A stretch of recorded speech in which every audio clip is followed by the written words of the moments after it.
Good morning, dear children. A pleasant welcome to today's class. Dear children, in today's class, I am going to start your physics portion. In physics, there are total 5 chapters. Chapter 1, Motion. Chapter 2, Force and Newton's laws of motion. Chapter 3, Gravitation. Chapter 4, Work and energy. And chapter 5, Sound. So total there are 5 lessons in your physics. In today's class, I am going to start the first chapter, motion. You already learnt about motion in 8th standard also, isn't it children? ಪ್ರೀತಿಯ ಮಕ್ಕಳೇ, so ಫಿಸಿಕ್ಸಲ್ಲಿ total 5 lessons ಇದೆ. So ಅದರಲ್ಲಿ first lesson motion. ಈ motion ಅನ್ನೋ lesson ಬಗ್ಗೆ already ನೀವು 8th ಸ್ಟ್ಯಾಂಡರ್ಡಲ್ಲಿ ಕಲ್ತಿದ್ರಿ, ಹೌದಲ್ವಾ? So let's recall it once again. ಇನ್ನೊಮ್ಮೆ ಈಗೇನು ಮಾಡೋಣ, ಅದನ್ನು ರೀಕಾಲ್ ಮಾಡ್ತಾ ಹೋಗೋಣ. Okay, so first let us recall the definition of rest. A body is said to be in a state of rest when its position does not change with respect to a reference point. So, a body is said to be in a state of rest when its position does not change with respect to reference point. So ಒಂದು object ಅಥವಾ ಒಂದು ಬಾಡಿನ ನಾವು ಯಾವಾಗ ರೆಸ್ಟಲ್ಲಿದೆ ಅಂತ ಹೇಳ್ತೀವಿ ಅಂದರೆ, so ಅದರ ಒಂದು ಪೊಸಿಷನ್ನು ಚೇಂಜ್ ಆಗೋದಿಲ್ಲ. So with respect to time ಅದರ ಒಂದು ಪೊಸಿಷನ್ ಏನಾಗೋದಿಲ್ಲ, ಚೇಂಜ್ ಆಗೋದಿಲ್ಲ. ಅಂದರೆ ಒಂದು ಆಬ್ಜೆಕ್ಟು ನಿಂತಲ್ಲಿಯೇ ಇರುತ್ತೆ. ಸೊ ಆಗ ನಾವು ಅದನ್ನೇನಂತ ಹೇಳ್ತೇವೆ, ರೆಸ್ಟ್ ಅಂತ ಹೇಳ್ತೇವೆ.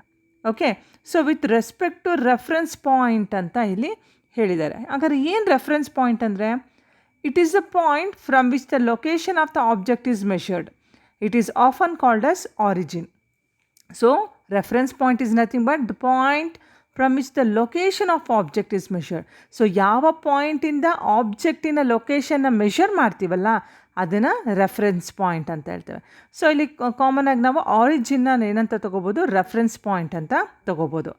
Any object can be located only with the help of reference point and it's direction. For example, suppose a person changes its position with respect to a tree. So, if a person changes its position with respect to a tree ಅಂದರೆ ಇಲ್ಲೇನಿದು reference point. So ಒಬ್ಬ ಮನುಷ್ಯ ಅವನ ಒಂದು ಪೊಸಿಷನ್ನ ಒಂದು ಮರದಿಂದ change ಮಾಡ್ತಿದ್ದಾನೆ, ಅಂದರೆ ಒಂದು ಮರದ ಹತ್ರ ಇರ್ತಾನೆ, ಅವನ ಪೊಸಿಷನ್ನ ಅವನು ಚೇಂಜ್ ಮಾಡಬೇಕು ಅಂದರೆ ಅಲ್ಲಿ ಟ್ರೀ ಅನ್ನೋದು reference point. Okay, so suppose a person changes its position with respect to a tree with passage of time. In this example, person is an object and tree is a reference point. So direction is also necessary to locate an object. So ಇಲ್ಲಿ direction ಕೂಡ important ಆಗುತ್ತೆ. Object ಎಲ್ಲಿ move ಆಗ್ತಾ ಇದೆ, ಎಲ್ಲಿ locate ಆಗ್ತಾ ಇದೆ ಅಂತ ಹೇಳಲಿಕ್ಕೆ ಇಲ್ಲಿ ಡೈರೆಕ್ಷನ್ ಕೂಡ ಇಂಪಾರ್ಟೆಂಟ್ ಆಗುತ್ತೆ. Okay, so it's very simple. Rest is nothing but when the object or a body, it does not change its position. So ಯಾವ ಒಂದು ಆಬ್ಜೆಕ್ಟು ಅದರ ಪೊಸಿಷನ್ನ ಚೇಂಜ್ ಮಾಡಲ್ವಲ್ಲ ಅದನ್ನು ನಾವೇನಂತ ಹೇಳ್ತೇವೆ, we are going to call it as what, rest. Okay, reference point ಅಂದರೆ ಗೊತ್ತಾಯ್ತಲ್ಲ. So ನಾ ಆಗಲೇ ಒಂದು ಎಕ್ಸಾಂಪಲ್ ಹೇಳಿದೆ ನೋಡಿ. ಸೊ ಒಂದು ಮರದ ಹತ್ರ ಒಬ್ಬ ಮನುಷ್ಯ ಇರ್ತಾನೆ. ಸೊ ಆ ಮರದಿಂದ ಅವನು ದೂರ ಹೋಗಬೇಕು ಅಂತ ಅಂದ್ಕೊಂಡ್ರೆ, ಸೊ ಆ ಮರ ಅನ್ನೋದೇನಾಗುತ್ತೆ ಅಲ್ಲಿ ರೆಫರೆನ್ಸ್ ಪಾಯಿಂಟ್ ಆಗುತ್ತೆ. ಸೊ ಜನರಲ್ಲಾಗಿ ನಾವು ಆರಿಜಿನ್ನ ರೆಫರೆನ್ಸ್ ಪಾಯಿಂಟ್ ಅಂತ ಕನ್ಸಿಡರ್ ಮಾಡ್ತೇವೆ. Okay, next motion. A body is said to be in a state of motion when its position change continuously with ರೆಫರೆನ್ಸ್ ಟು ಅ ಪಾಯಿಂಟ್. ಸೊ ಹಾಗಾದರೆ ಯಾವಾಗ ನಾವು ಮೋಷನ್ ಅಂತ ಹೇಳ್ತೀವಿ ಅಂದರೆ, when a body or an object changes its position with respect to time. So ಆ ಒಂದು object ಅದರ ಪೊಸಿಷನ್ನ ಚೇಂಜ್ ಮಾಡುತ್ತಲ್ಲ ವಿತ್ ರೆಸ್ಪೆಕ್ಟ್ ಟು ಟೈಮ್, ಅದನ್ನು ನಾವೇನಂತ ಹೇಳ್ತೇವೆ, motion. So with respect to time ಅಂತ ಯಾಕೆ ಹೇಳ್ತಾ ಇದ್ದೀನಿ, ಫಾರ್ ಎಕ್ಸಾಂಪಲ್ ನೋಡಿ, ಈಗ ನಾವು ನೀವೀಗ 4 o'clock, ಯೂಶ್ವಲಿ 4 o'clock ನಿಮಗೆ ಸ್ಕೂಲ್ ಬಿಡ್ತಿತ್ತು, ಹೌದಲ್ವಾ? ಸೊ 4 o'clock ನೀವೇನಾಗ್ತಿದ್ರಿ, ನಿಮ್ಮ ಮನೆಗೆ ಹೋಗ್ತಾಯಿದ್ರಿ. ಸೊ ಅವಾಗ ನಿಮ್ಮ ಪೊಸಿಷನ್ ಏನಾಗ್ತಿತ್ತು, ಸ್ಕೂಲಿಂದ ಮನೆಗೆ ಚೇಂಜ್ ಆಗ್ತಿತ್ತು. ಆಗ ಟೈಮ್ ಕೂಡ ಚೇಂಜ್ ಆಗ್ತಿತ್ತಲ್ವಾ? ಸೊ 4 o'clock ಸ್ಕೂಲ್ ಬಿಟ್ಟರೆ ನೀವು ಮನೆಗೆ ರೀಚ್ ಆಗೋದು 4:30 ಆಗ್ಬೋದಿತ್ತು ಅಥವಾ 5 ಆಗ್ಬೋದಿತ್ತು. So the change of position of an object with respect to time. ಅಲ್ಲಿ ಟೈಮ್ ಕೂಡ ಚೇಂಜ್ ಆಗುತ್ತೆ, ಹಾಗಾಗಿ ವಿತ್ ರೆಸ್ಪೆಕ್ಟ್ ಟು ಟೈಮ್ ಅಂತ ಹೇಳ್ತಾರೆ. Okay, so with respect to time, if a body changes its position, then we are going to call it as motion. Okay, motion can be of different types depending upon the type of path by which the object is going through. So object ಯಾವ ಒಂದು ಪಾತಲ್ಲಿ move ಆಗ್ತಿದೆ, ಯಾವ ರೀತಿ move ಆಗ್ತಿದೆ ಅನ್ನೋದ್ರ ಮೇಲೆ ಮೋಷನ್ನ ನಾವೇನು ಮಾಡ್ಬೋದು, ಡಿಫ್ರೆನ್ಷಿಯೇಟ್ ಮಾಡ್ಬೋದು. So motion can be of different types depending upon the type of the path by which the object is going through. So circulatory motion or circular motion means in which the object moves in a circular path. So circulatory motion or circular motion, so is one type of motion in which the object moves in a circular path. Circular path ಅಲ್ಲಿ ಒಂದು object move ಆದ್ರೆ ಅದನ್ನು circulatory motion or circular motion ಅಂತ ಹೇಳ್ತೇವೆ. Linear motion, so if the object moves in a straight line path, ಒಂದು object straight line ಪಾತಲ್ಲಿ move ಆದರೆ ಅದನ್ನು ನಾವೇನಂತ ಹೇಳ್ತೇವೆ, linear. Linear means what? Straight line path. So oscillatory or vibratory motion, so to and fro path with respect to origin. So object ಹಿಂದೆ ಮುಂದೆ ಚಲಿಸುತ್ತಲ್ಲ, to and fro motion ಆಗುತ್ತಲ್ಲ, ಅದನ್ನು ನಾವೇನಂತ ಹೇಳ್ತೇವೆ, oscillatory or vibratory motion. Oscillatory or vibratory motion. To and fro ಅಂದರೆ ನಾವು example ಯಾವ್ದು ಹೇಳ್ಬೋದು, ಪೆಂಡುಲಮ್ ಆಫ್ ಅ ಕ್ಲಾಕ್ ಹೇಳ್ಬೋದು, ಅದಲ್ವಾ ಸ್ವಿಂಗ್ ಜೋಕಾಲಿ ಹೇಳ್ಬೋದು. So this are the examples for what oscillatory or vibratory motion. Okay, so if an object changes its position with respect to time, we are going to call it as motion. So depending upon the path, we can classify the motion into different types. So circular motion, linear motion, oscillatory motion. So circular motion in which the object moves in a circular path, linear motion in which the object moves in a straight line path, oscillatory motion in which the object moves in to and fro position with respect to origin. Next, scalar quantity. It is a physical quantity having own magnitude but no direction. Very important. So scalar quantity andreno, it is one physical quantity having own magnitude. ಅದಕ್ಕೆ ಅದರದಾದ ಒಂದು magnitude ಇರುತ್ತೆ. So ಒಂದು ಪರಿಮಾಣ ಇರುತ್ತೆ, ಆದರೆ direction ಇರೋದಿಲ್ಲ. So physical quantity having own magnitude but no direction, we are going to call it as scalar quantity. Best example ಯಾವ್ದು ತೊಗೊಳ್ಬೋದು ನಾವು, distance, speed. Okay, so distance ಸ್ಪೀಡಿಗೆ it is distance and speed, ಅದಕ್ಕೇನಿರುತ್ತೆ magnitude ಇದೆ, but ಅದಕ್ಕೇನಿರಲ್ಲ, direction ಇರೋದಿಲ್ಲ. Okay, so vector quantity, it is a physical quantity that requires both magnitude and direction. So ಈ ಒಂದು ಫಿಸಿಕಲ್ ಕ್ವಾಂಟಿಟಿಗೆ ಡೈರೆಕ್ಷನು ಇರುತ್ತೆ, magnitude ಕೂಡ ಇರುತ್ತೆ. So example displacement and velocity. ನೆನ್ಪಿಟ್ಕೊಳ್ಳಿ, distance and speed is an example for scalar quantity. So scalar quantity is a physical quantity having own magnitude but no direction. Vector quantity is a physical quantity that requires both magnitude and direction. So example displacement and velocity. Okay, yes. Now let's recall the definition of distance and displacement. Already we learnt in 8th standard. Now let's recall it once again. The actual path or length traveled by an object during its journey from its initial position to its final position is called the distance. The actual path or length traveled by an object during its journey from its initial position to final position. So ಒಂದು object actual path ಏನು travel ಮಾಡುತ್ತಲ್ಲ initial ಪೊಸಿಷನಿಂದ final ಪೊಸಿಷನ್ಗೆ, ಅದನ್ನು ನಾವೇನಂತ ಹೇಳ್ತೇವೆ, distance. Initial ಅಂದರೆ starting position ಅಂತ, final ಅಂದರೆ end position ಅಂತ. ಸೊ ಈಗ ಫಾರ್ ಎಕ್ಸಾಂಪಲ್ ನಾವು ಸ್ಕೂಲಿಂದ ಮನೆಗೆ, ಅಂದರೆ ಸ್ಕೂಲ್ ಅನ್ನೋದೇನಿದು ಇನಿಷಿಯಲ್ ಪಾಯಿಂಟು, ಈಗ ಮನೆಗೆ ಹೋಗ್ತಾ ಇರುವಾಗ ಸೊ ಮನೆ final point.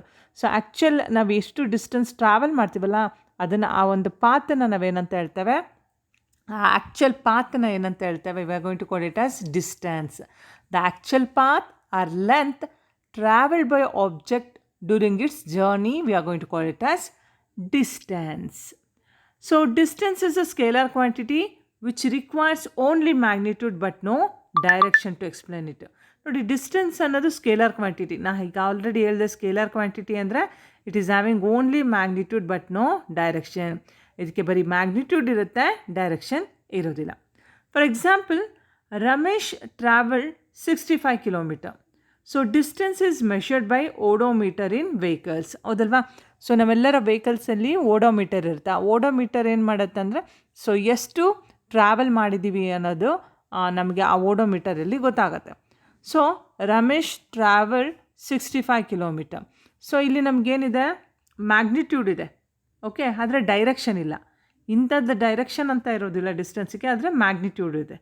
Okay, so displacement is a vector quantity requiring both magnitude and direction for its explanation. ಆದರೆ ಡಿಸ್ಪ್ಲೇಸ್ಮೆಂಟ್ ಅನ್ನೋದು ಒಂದು ವೆಕ್ಟರ್ ಕ್ವಾಂಟಿಟಿ. ಸೊ ಅದಕ್ಕೆ ಮ್ಯಾಗ್ನಿಟ್ಯೂಡು ಇರುತ್ತೆ, ಡೈರೆಕ್ಷನ್ ಕೂಡ ಇರುತ್ತೆ. Okay, example, Ramesh travelled 65 kilometre south west from clock tower. ನೋಡಿ, so ಇಲ್ಲೊಂದು example ನೋಡಿ. ಈಗ ಡಿಸ್ಟೆನ್ಸ್ ಎಕ್ಸಾಂಪಲ್ಗೂ ಡಿಸ್ಪ್ಲೇಸ್ಮೆಂಟಿಗೆ ಎಕ್ಸಾಂಪಲ್ಗೂ ನೋಡಿ. So Ramesh travelled 65 kilometre. ಇಲ್ಲಿ ನೋಡಿ, ಯಾವ ಡೈರೆಕ್ಷನಲ್ಲಿ ಹೋದ್ರು, ಎಲ್ಲಿ ಹೇಗೆ ಹೋದ್ರೂ ಗೊತ್ತಿಲ್ಲ ಅಲ್ಲಿ. ಸೊ ಜಸ್ಟ್ ಹಿ ಟ್ರಾವೆಲ್ಡ್ 65 ಕಿಲೋಮೀಟರ್. ಹಂಗಾದ್ರೆ ಇಲ್ಲೇನಿದೆ, ಮ್ಯಾಗ್ನಿಟ್ಯೂಡ್ ಇದೆ, ಆದರೆ ಡೈರೆಕ್ಷನ್ ಇಲ್ಲ. ಹೌದಾ? ಇದನ್ನು ನಾವೇನಂತ ಹೇಳ್ತೇವೆ, ಡಿಸ್ಟೆನ್ಸ್ ಅಂತ ಹೇಳ್ತೇವೆ. ಆದರೆ ಇಲ್ಲಿ ನೋಡಿ, Ramesh travelled 65 kilometre south west from clock tower.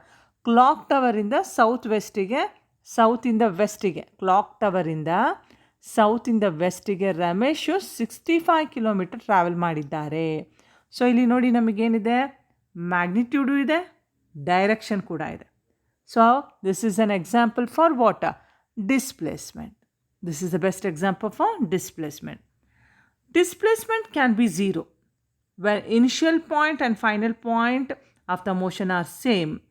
So example, circular motion. ನೆನ್ಪಿಟ್ಕೊಳ್ಳಿ, ಡಿಸ್ಪ್ಲೇಸ್ಮೆಂಟ್ ಝೀರೋ ಆಗ್ಬೋದು, ಆದರೆ distance can never be zero. For example, ನಾವು ಒಂದು ಗ್ರೌಂಡಲ್ಲಿ ಒಂದು ರನ್ನಿಂಗ್ ರೇಸ್, ಒಂದು ಸರ್ಕ್ಯುಲರ್ ಟ್ರ್ಯಾಕಲ್ಲಿ ರನ್ನಿಂಗ್ ರೇಸ್ ಓಡ್ತಾ ಇದ್ದೀವಿ ಅಂತ ಅಂದ್ಕೊಳ್ಳೋಣ. ಸೊ ಇನಿಷಿಯಲ್ ಪಾಯಿಂಟಿಂದ ನಾವು ಒಂದು ರೌಂಡ್ ಕಂಪ್ಲೀಟ್ ಮಾಡಿ ಸೇಮ್ ಪಾಯಿಂಟಿಗೆ ಬರ್ತೀವಿ. ಸೊ ಅವಾಗ ಡಿಸ್ಟೆನ್ಸ್ ಏನಾಗುತ್ತೆ, distance is what? For example 500 metres ಅಂತ ಅಂದ್ಕೊಳ್ಳೋಣ. ಆದರೆ ಡಿಸ್ಪ್ಲೇಸ್ಮೆಂಟ್ ಏನಾಗುತ್ತೆ ಅಂದರೆ ಝೀರೋ. ಸೊ ಡಿಸ್ಪ್ಲೇಸ್ಮೆಂಟ್ ಏನಾಗುತ್ತೆ, ಝೀರೋ ಆಗುತ್ತೆ. Because initial point final point ಒಂದೇ ಪಾಯಿಂಟಲ್ಲಿ ಮೀಟ್ ಆಗೋದ್ರಿಂದ ಸೊ ಅದೇನಾಗುತ್ತೆ, ಝೀರೋ ಆಗುತ್ತೆ. ಆದರೆ distance can never be zero. Okay, so distance ಅಂದರೆ ಗೊತ್ತಾಯ್ತಲ್ಲ, ಆ್ಯಕ್ಚುಯಲ್ ಪಾತ್, ಏನು ಆ್ಯಕ್ಚುಯಲ್ ಪಾತ್ ಇರುತ್ತಾ ಅದನ್ನು ಟ್ರಾವೆಲ್ ಮಾಡ್ತೀವಲ್ಲ, ಅದು distance. So displacement is nothing but shortest distance between initial and final position. So shortest distance ಇರುತ್ತಲ್ಲ ಇನಿಷಿಯಲ್ ಮತ್ತು ಫೈನಲ್ ಪೊಸಿಷನ್ಗೆ, ಅದನ್ನು ಡಿಸ್ಪ್ಲೇಸ್ಮೆಂಟ್ ಅಂತ ಹೇಳ್ತೇವೆ ಮಕ್ಕಳ. So distance is a what? Scalar quantity. It is having only magnitude but no direction. Displacement is a vector quantity having both magnitude and direction. So displacement can be zero. Here you can see one example through figure. So ಇಲ್ಲಿ observe ಮಾಡಿ. Okay, A ಅನ್ನೋದು initial point. ಓಕೆನಾ? So ಇಲ್ಲಿ ನೋಡಿ, A ಅನ್ನೋ ಪಾಯಿಂಟಿಂದ ಒಬ್ಬ athlete ಏನು ಮಾಡ್ತಾನೆ, ರನ್ ಮಾಡ್ತಾ ಇದ್ದಾನೆ. ನೋಡಿ, ಇಲ್ಲಿಂದ ರನ್, ಈ ಕಡೆಯಿಂದ ರನ್ ಮಾಡ್ತಾ ಇದ್ದಾನೆ. ಓಕೆ, ಸೊ ರನ್ ಮಾಡ್ತಾ ಇದ್ದಾನೆ. ಮತ್ತೆ ಏನಾಗುತ್ತೆ, ಮತ್ತೆ ಅವನು ಎ ಅನ್ನೋ ಪಾಯಿಂಟಿಗೆ ಬಂದು ಸ್ಟಾಪ್ ಮಾಡಬೇಕಲ್ವ. ಸೊ ಆಗ ಇನಿಷಿಯಲ್ ಪಾಯಿಂಟು ಫೈನಲ್ ಪಾಯಿಂಟ್ ಎರಡು ಕೂಡ ಏನಾಯ್ತು, ಇಲ್ಲಿ ಸೇಮ್ ಆಯಿತು. ಸೊ ಹಾಗಾದರೆ ಡಿಸ್ಪ್ಲೇಸ್ಮೆಂಟ್ ಏನಾಗುತ್ತೆ, zero. So total displacement zero. ಅದೇ ನಾವು ಡಿಸ್ಟೆನ್ಸ್ ತೊಗೊಂಡ್ರೆ ನೋಡಿ ಏನಾಗುತ್ತೆ, total distance travelled that's is equals to 2πr. ಯಾಕೆ 2πr ತೊಗೊಂಡಿದ್ದಾರೆ ಹೇಳಿ? So this is a circle. So ಈ ಪೆರಿಮೀಟರ್ ಆಫ್ ಅ ಸರ್ಕಲ್ನ ಫಾರ್ಮುಲಾ ಏನು? 2 × π × r. So 2πr is the formula used to calculate the perimeter of a circle. ಅಂದರೆ ಈ ಸುತ್ತಳತೆ ಏನಿದೆಯಲ್ಲ, ಇದನ್ನು ಕಂಡುಹಿಡಿಯೋಕ್ಕೆ 2πr ಫಾರ್ಮುಲಾ ಯೂಸ್ ಮಾಡ್ತೀವಿ. ಸೊ ಇದು ಕಂಪ್ಲೀಟ್ ಈ ಡಿಸ್ಟೆನ್ಸ್ನ, so total distance travel is equals to what? 2πr. So clear? ನೆನ್ಪಿಟ್ಕೊಳ್ಳಿ, the displacement can be 0. Example, circular motion. Okay, yes. So now once again let's differentiate between the distance and displacement. Once again distance ಗೂ displacement ಗೂ ಇರೋ ವ್ಯತ್ಯಾಸನ ನೋಡ್ತಾ ಹೋಗೋಣ. So distance, length of actual path traveled by an object. Length of actual path traveled by an object is called distance. So shortest length between initial point and the far point ಅಥವಾ final point of an object, we are going to call it as what? Displacement. So the shortest distance between the initial and final point of an object is called displacement. Distance is a scalar quantity, displacement is a vector quantity. It remains positive, cannot be 0 or negative. ನೋಡಿ distance ಯಾವುದೇ ಕಾರಣಕ್ಕೂ ಝೀರೋನೂ ಆಗಲ್ಲ, negative ಆಗೋದಿಲ್ಲ. So ಒಂದು path travel ಮಾಡಿದ್ದೀವಿ ಅಂದರೆ ಅದು negative distance ಆಗಲಿಕ್ಕೆ ಸಾಧ್ಯ ಇದೆಯೇನ್ರಿ? ಇಲ್ಲ. ಸೊ ಈಗ ನಾವು ಇಲ್ಲಿಂದ ಬ್ಯಾಂಗ್ಳೂರಿಗೆ ಹೋಗ್ತೀವಿ ಅಂದರೆ ಡಿಸ್ಟೆನ್ಸ್ ಎಷ್ಟಾಗುತ್ತೆ? ನಿಯರ್ಲಿ 150 to 200 ಕಿಲೋಮೀಟರ್ ಅಲ್ವಾ? ಸೊ ಅದು ನೆಗೆಟಿವ್ ಆಗ್ಲಿಕ್ಕೆ ಸಾಧ್ಯ ಇರುತ್ತಾ? ಸೊ ನಿಯರ್ಲಿ 250 ಕಿಲೋಮೀಟರ್ ಇದೆ, ಹೌದಲ್ವಾ? So it cannot be zero, it cannot be negative, it remains positive. So displacement it can be positive, negative or zero. ಆದರೆ ಡಿಸ್ಪ್ಲೇಸ್ಮೆಂಟ್ ಪಾಸಿಟಿವ್ ಆಗ್ಬೋದು, negative ಆಗ್ಬೋದು, ಝೀರೋ ಕೂಡ ಆಗ್ಬೋದು ಮಕ್ಕಳು. Okay, so distance can be equal to displacement. Distance ಡಿಸ್ಪ್ಲೇಸ್ಮೆಂಟಿಗೆ equal ಆಗುತ್ತೆ ಯಾವಾಗ? In linear path, straight ಲೈನಲ್ಲಿ ಡಿಸ್ಟೆನ್ಸು ಡಿಸ್ಪ್ಲೇಸ್ಮೆಂಟಿಗೆ ಏನಾಗುತ್ತೆ? ಈಕ್ವಲ್ ಆಗುತ್ತೆ, ಹೌದಲ್ವಾ? ಈಗ ಫಾರ್ ಎಕ್ಸಾಂಪಲ್ ಒಂದು ಸ್ಟ್ರೈಟ್ ರೋಡು, ಸೊ ಒಂದು ಜಸ್ಟ್ ಒಂದು ಹೈವೇ ರೋಡನ್ನ ನೆನ್ಪಿಟ್ಸ್ಕೊಳ್ಳಿ, ಸ್ಟ್ರೈಟ್ ನೋಡು. ಅಲ್ಲಿ ಒಂದು ಇನಿಷಿಯಲ್ ಪಾಯಿಂಟಿಂದ ಫೈನಲ್ ಪಾಯಿಂಟಿಗೆ ನಾವು ಮೂವ್ ಆಗಬೇಕು. ಸೊ ಅವಾಗ ಡಿಸ್ಟೆನ್ಸ್ ಕೂಡ ಏನೋ ಸೇಮು, ಡಿಸ್ಪ್ಲೇಸ್ಮೆಂಟು ಕೂಡ ಸೇಮ್ ಆಗುತ್ತೆ, ಹೌದಲ್ಲ? ಸೊ ಡಿಸ್ಪ್ಲೇಸ್ಮೆಂಟ್ ಅಂದ್ರೂ shortest distance between initial and final position. So distance ಅಂದರೆ actual path travel by an objects. So linear ಪಾತಲ್ಲಿ ಮೂವ್ ಆದಾಗ ಡಿಸ್ಟೆನ್ಸ್ ಡಿಸ್ಪ್ಲೇಸ್ಮೆಂಟಿಗೆ ಈಕ್ವಲ್ ಆಗುತ್ತೆ. Displacement can be equal to distance or its lesser than distance. So ನೆನ್ಪಿಟ್ಕೊಳ್ಳಿ, distance can be equal to displacement. ನೋಡಿ, distance ಡಿಸ್ಪ್ಲೇಸ್ಮೆಂಟಿಗೆ equal ಆಗ್ಬೋದು, displacement ಕೂಡ ಡಿಸ್ಟೆನ್ಸಿಗೆ ಈಕ್ವಲ್ ಆಗ್ಬೋದು, ಅಥವಾ ಅದಕ್ಕಿಂತ ಕಡಿಮೆ ಕೂಡ ಇರ್ಬೋದು. ನೆನ್ಪಿಟ್ಕೊಳ್ಳಿ, ವೆರಿ ಇಂಪಾರ್ಟೆಂಟ್. ಎರಡರಲ್ಲೂ ನೀಟಾಗಿ ಅಬ್ಸರ್ವ್ ಮಾಡಬೇಕು. ಡಿಸ್ಟೆನ್ಸು ಡಿಸ್ಪ್ಲೇಸ್ಮೆಂಟಿಗೆ ಸಮ ಆಗುತ್ತೆ, ಡಿಸ್ಪ್ಲೇಸ್ಮೆಂಟು ಡಿಸ್ಟೆನ್ಸಿಗೆ ಸಮ ಆಗುತ್ತೆ, ಅಥವಾ ಡಿಸ್ಪ್ಲೇಸ್ಮೆಂಟು ಡಿಸ್ಟೆನ್ಸ್ಗಿಂತ ಕಡಿಮೆ ಇರುತ್ತೆ. ಆದರೆ ಯಾವುದೇ ಕಾರಣಕ್ಕೂ ಡಿಸ್ಟೆನ್ಸು ಡಿಸ್ಪ್ಲೇಸ್ಮೆಂಟ್ಗಿಂತ ಏನೋ ಕಡಿಮೆ ಇರೋದಿಲ್ಲ. ಓಕೆ, ಡಿಸ್ಟೆನ್ಸು ಡಿಸ್ಪ್ಲೇಸ್ಮೆಂಟ್ಗಿಂತ ಕಡಿಮೆ ಇರೋದಿಲ್ಲ ಮಕ್ಕಳ. Okay, clear? Yes, now let us solve some example problems. Example 1.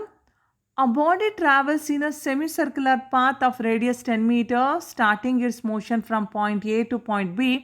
Calculate distance and displacement. ನೋಡಿ, ಒಂದು ಆಬ್ಜೆಕ್ಟು ಸೊ ಸೆಮಿಸರ್ಕ್ಯುಲರ್ ಪಾತ್, ಸೆಮಿಸರ್ಕಲ್ ಅಂದರೆ ಹಾಫ್ ಸರ್ಕ್ಯುಲರ್ ಪಾತಲ್ಲಿ ಟ್ರಾವೆಲ್ ಮಾಡಿದೆ. ಅದರ ರೇಡಿಯಸ್ ಎಷ್ಟಿದೆ? 10 ಮೀಟರ್ ಇದೆ. ರೇಡಿಯಸ್ ಅಂದರೆ ಗೊತ್ತಿದೆ ಅಲ್ವಾ? ಸೆಂಟರ್ ಆಫ್ ಅ ಸರ್ಕಲಿಂದ ಏನು line segment joining from centre to any point on the circle. So ಈ ಒ ಬಿ ಅನ್ನೋದು ರೇಡಿಯಸ್ಸು, ಒ ಎ ಅನ್ನೋದು ರೇಡಿಯಸ್ಸು. ಸೊ ರೇಡಿಯಸ್ ಎಷ್ಟಿದೆ? 10 ಮೀಟರ್ ಇದೆ. ಸೊ ಹಾಗಾದರೆ ಇಲ್ಲಿ ಡಿಸ್ಟೆನ್ಸ್ ಮತ್ತು ಡಿಸ್ಪ್ಲೇಸ್ಮೆಂಟ್ನ ಕಂಡುಹಿಡಿಬೇಕು. ಓಕೆ, ಸೊ ಇವಾಗ ಗಿವನ್ ಪೈ ಕೊಟ್ಟಿದೆ ನಮಗೆ. ಸೊ ಆಫ್ ಅಂದರೆ ಇದು ಎಷ್ಟಿದ್ದು? Pi is equals to 3.14. So radius ಗೊತ್ತಿದೆ 10 metre. So S is equals to pi R. S ಅಂದ್ರೇನು? Semi perimeter. So full circle ಇದ್ದರೆ ನಾವೇನಂತ ತಗೋತೀವಿ ಹೇಳಿ? 2πr. ಇಲ್ಲ, ಅರ್ಧ ಸರ್ಕಲ್ ಇದೆ ಅಲ್ಲ, ಹಾಗಾಗಿ 2πr ಅಲ್ಲಿ ಅರ್ಧ ಎಷ್ಟು? πr. So S is equals to pi R. Pi value ಗೊತ್ತಿದೆ 3.14, ರೇಡಿಯಸ್ ಗೊತ್ತಿದೆ 10. 3.14 into 10 that is 31.4 metre. So ಹಾಗಾದರೆ what is the distance? 31.4 metre. So total displacement of a body D ಅಂದರೆ ನಾನು ಆಗಲೇ ಹೇಳಿದೆ.